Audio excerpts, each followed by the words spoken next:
What's up mga karadong? Kumusta kayo dito? Ano din numan tayo niyo?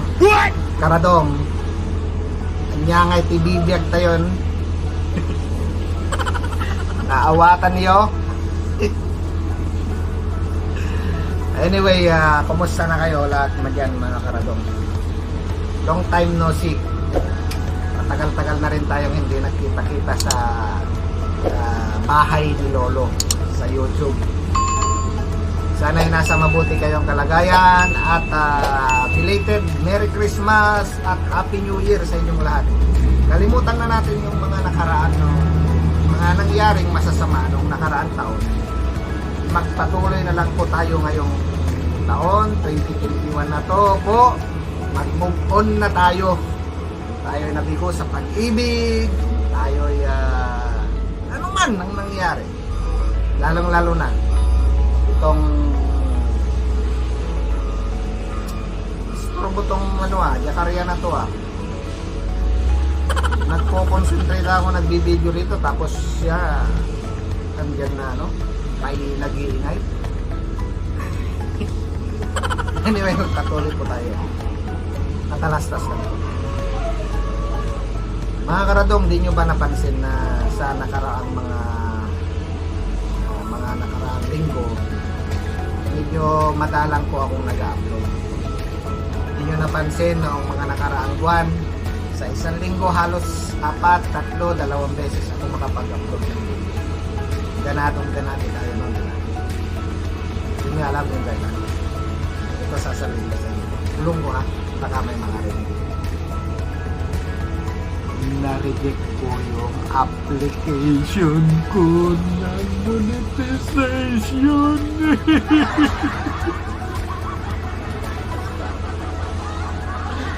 Na-reject po tayo. Anong dahilan? Reuse content. Ang dahilan.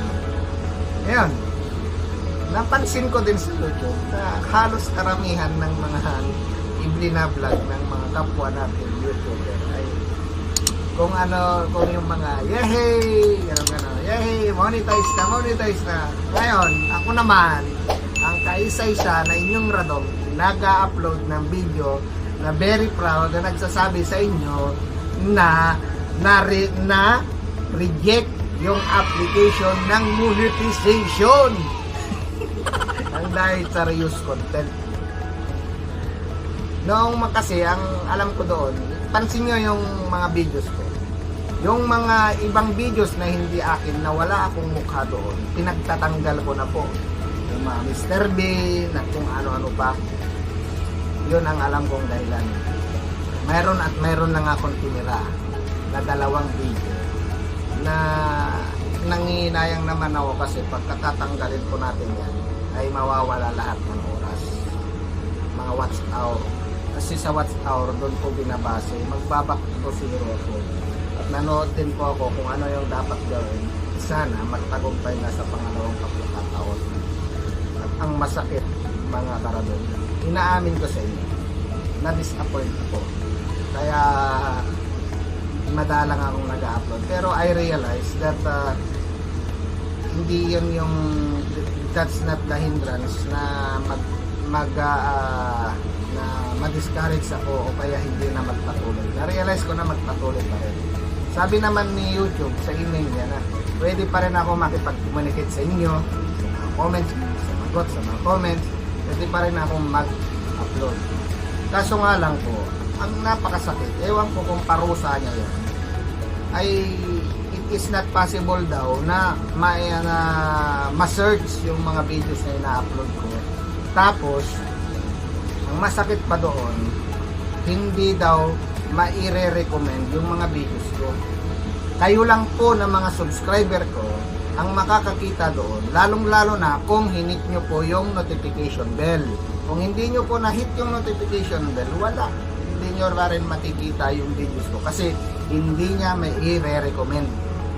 Ang saklap, diba? Masaklap pa.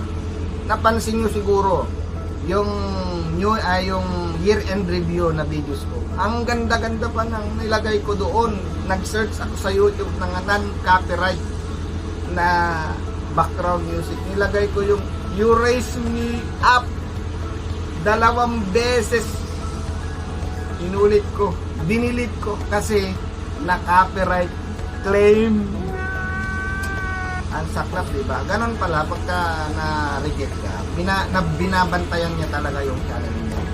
Kaya ang ginagawa ko na ngayon, yung mga background ko, kinukuha ko na mismo dun sa YouTube Live dahil.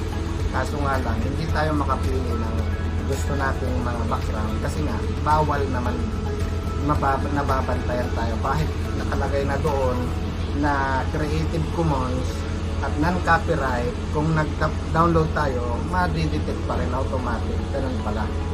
Sana nga lang, itong pag-re-reapply ko, kung maabot yung 30 days. 30 days po kasi yung nilagay niya.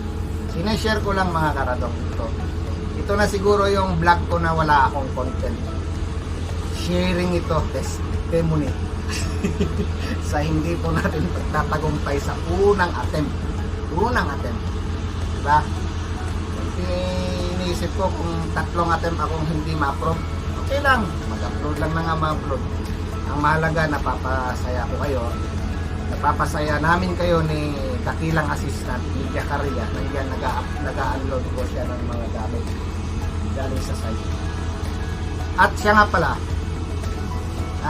kung mayroon kayong mga suliranin, kung gusto nyong magtanong sa akin personally, ilagay ko po dyan sa description ko yung email address ko. Email nyo po ako.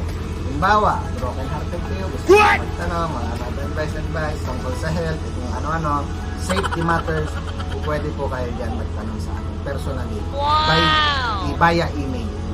At i-vlog po natin, babasahin po natin sa harapan nyo lahat kung ano yung mga kasagutan sa inyong mga katanungan, mga payo, ganyan. Pwede po natin yan. Dagdag lang po sa ating channel yan. Bukod sa pagpapatawa namin ni Jakaria, bukod sa mga walang kwentang videos na ina-upload ko, bukod sa mga trivia, iano din natin yan sa pagpapayo. Ang itatitle kaya natin maganda dyan yan. Dear Kuya Radel.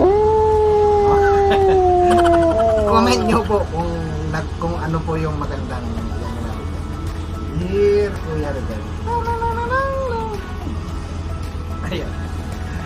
Sige, baka na-OOA-an na kayo dito sa ating mga sinasabi. Sinare ko lang sa sa inyo mga karadong. Yung dahilan kung bakit kung napansin nyo lang hindi ako nakapag-upload ng consistent na mga nakaraang linggo. Kasi nga po, medyo na-discourage ako. Pero na-realize ko naman na hindi yun ang magiging dahilan para hindi tayo magpatuloy. Sabi nga nila, courage lang. Dapat mayroon tayong courage para magpatuloy. Ayan. Hanggang dito na lang mga karadong. Shout out sa inyong lahat. Wala na akong babanggitin pangalan. Shout out sa inyong lahat. At muli, magpapasalamat po ako sa inyo sa inyong walang sawang pagsuporta sa akin. Kahit andyan po kayo na hindi bumibitaw sa akin. Sana, dyan lang po kayo. At kung ikaw naman ay napadpad dito sa channel ko, sana mag-subscribe ka na at pindutin mo na rin yung notification bell dyan sa tabi para kung mayroon akong ina-upload na mga videos katulad nito, ay updated ka po palagi.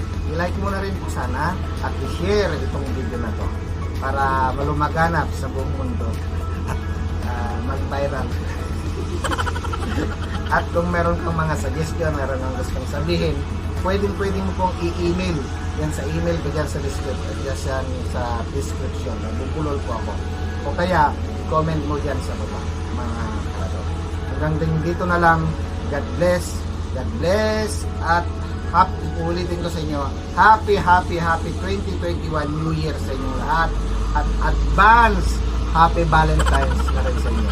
I love you all. Bye-bye.